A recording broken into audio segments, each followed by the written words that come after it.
تہجد کے وقت اللہ کریم 7ویں آسمان پر آتا ہے اور اپنے بندوں کو پکارتا ہے، یہ ہے کوئی مجھ سے مانگنے والا جسے میں عطا کروں؟ سبحان اللہ!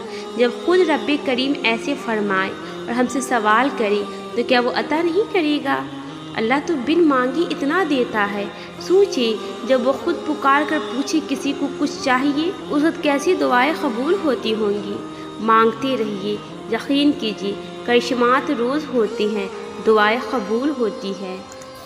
آپ کی زندگی میں پڑھی گئی ایک تہجد کی نماز پوری زندگی بدلنے کی طاقت رکھتی ہے۔ تہجد پڑھا کرو، کوئی ملے نہ ملے اللہ مل جاتا ہے، اور جب اللہ مل جاتا ہے تو سب مل جاتا ہے۔ جس کہانی کی وجہ سے تم تہجد تک پہنچ جاؤ، اس کہانی کو اللہ پاک کیسے ادھوری چھوڑ سکتا ہے؟ تہجد کی برکت سے تمہاری رد کی ہوئی تمام دعائیں پوری ہو جائے گی۔ جو کہانی تہجد تک پہنچ جاتی ہے پھر وہ کبھی ادھوری نہیں رہتی۔ چاہت سے نصیب تک کا جو فاصلہ ہے وہ بس ایک دعا ہے۔ تہجد میں بہنے والا ہر آنسو اللہ سے کن کہنے کی سفارش کرتا ہے۔ تو اگر درد رات بھر سونے نہیں دیتا تو جان لو کہ وہ منتظر ہے تمہارا، ابھی بھی اس کو انتظار ہے تمہاری دعاؤں کا۔ مانگ لو، ابھی بھی کچھ نہیں بگڑا، ابھی بھی وہ سب ہو سکتا ہے جو تم چاہتے ہو، ابھی بھی وہ سب مل سکتا ہے جو تم مانگتے ہو، ابھی بھی قبولیت کی ایک گھڑی باقی ہے، ابھی بھی تہجد کا پلہ مقدر پر بھاری ہے۔ جو دعائیں تمہیں اتنی پیاری ہوتی ہے نا، انہیں مانگنے کا انداز بھی بہت پیارا ہونا چاہیے، اتنا پیارا کہ اللہ پہلی بار میں ہی ان پر کن کہہ دے۔ اور پتہ ہے اللہ کو اتنا پیارا انداز کس کو لگتا ہے؟ تہجد پڑھنے والوں کا۔ آپ کو جو چاہیے، اگر آپ نے اسے اللہ سے تہجد میں نہیں مانگا تو کیا مانگا؟ تہجد میں جاگنے والوں کو چاہیے سونے والوں کے لیے دعا کرے، ملنے والوں کو چاہیے بچھڑنے والوں کے لیے دعا کرے، کامیاب ہونے والوں کو چاہیے ہارنے والوں کے لیے دعا کرے۔ تمہاری دعائیں سنی جا چکی ہے، تمہارے صبر کا صلہ لکھا جا چکا ہے، ابھی تمہیں تمہارے یقین کے معجزے دکھائے جائیں گے تاکہ تم جان سکو کہ مخلص دل اختتام میں ہمیشہ جیت جاتا ہے اور تقدیریں اللہ کے ایک اشارے پہ بدل جایا کرتی ہے۔ کتنا سکون ملتا ہے نا جب آپ کے لیے سارے راستے بند ہو جائے اور آپ کا دل کہے صبر رکھو، اللہ کی رحمت کا دروازہ بھی بند نہیں ہوا ہے، تو پھر آپ کا تہجد پڑھنے کا خیال آنا بے وجہ تو نہیں، آخر کچھ تو ہے جو ممکن ہونا ہے۔ تہجد اتنی قیمتی ہے، اگر اللہ ہمیں نہ دیتا تو ہم کبھی سمجھ ہی نہ پاتے کہ اللہ کی محبت کس کو کہتی ہے۔ حضرت علی فرماتے ہیں، لا حاصل کو اگر پانا چاہتی ہو تو تہجد پڑھا کرو، کیونکہ جو نصیب میں نہ ہو اسے تہجد کی دعائیں مقدر میں لے آتی ہے۔ فجر اور تہجد خاموش نمازی ہیں، انہیں بہائے گئے آنسوؤں کی پکار صرف اللہ دیکھتا ہے اور سنتا ہے، تبھی تو ان میں مانگی گئی دعائیں اثر رکھتی ہے، تبھی تو ان کو ادا کرنے کے بعد انسان کا دل سکون سے بھر جاتا ہے۔ تہجد میں کی گئی دعا بند ہوئے سب دروازے کھول دیتی ہے۔ تہجد میں فرش پر کیا گیا سجدہ انسان کو عرش پر اللہ سے ملا دیتا ہے۔ دعائیں کیسے قبول ہوتی ہے؟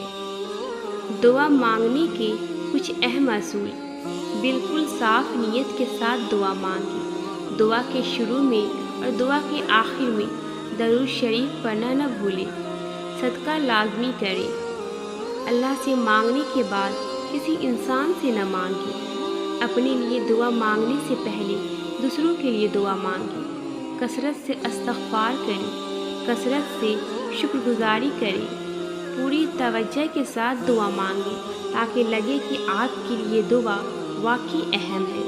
تہجد کی نماز پڑھیں، کبھی بھی مایوسی کی الفاظ زبان سے ادا نہ کریں، کبھی بھی لوگوں سے یہ نہ کہیں کہ میں نے دعا مانگی اور اللہ نے قبول نہیں کی، کبھی بھی دل میں یہ شک نہ رکھیں پتہ نہیں اللہ میری دعا قبول کرے گا بھی یا نہیں، کبھی بھی ضد میں آ کر دعاؤں کا تسلسل نہ توڑیں، استخارہ کریں، ذکر و اذکار کریں، اپنی دعاؤں پہ ثابت قدم رہنا سیکھیے، کیونکہ اللہ ان سے محبت کرتا ہے جو اپنے یقین میں شک نہیں لاتے۔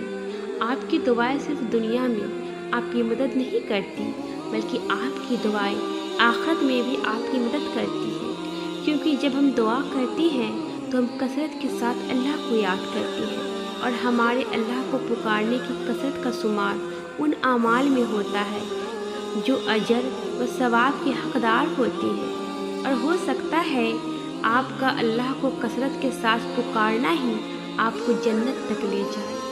تو دعا مانگتی رہیں اور اللہ کا حمد بیان کرتے رہیں، کیونکہ دعائیں مانگنے کے اجر کبھی بھی رائگاں نہیں جاتے، کہ دعائیں قبول ہو یا نہ ہو، کیونکہ دعائیں مانگتے ہوئے آپ صرف اپنی خواہش نہیں مانگ رہے ہوتے، بلکہ آپ اللہ کا حکم بھی مان رہے ہوتے ہیں۔ اللہ نے قرآن میں فرمایا ہے کہ مجھے پکارو، میں تمہاری پکار کا جواب دوں گا۔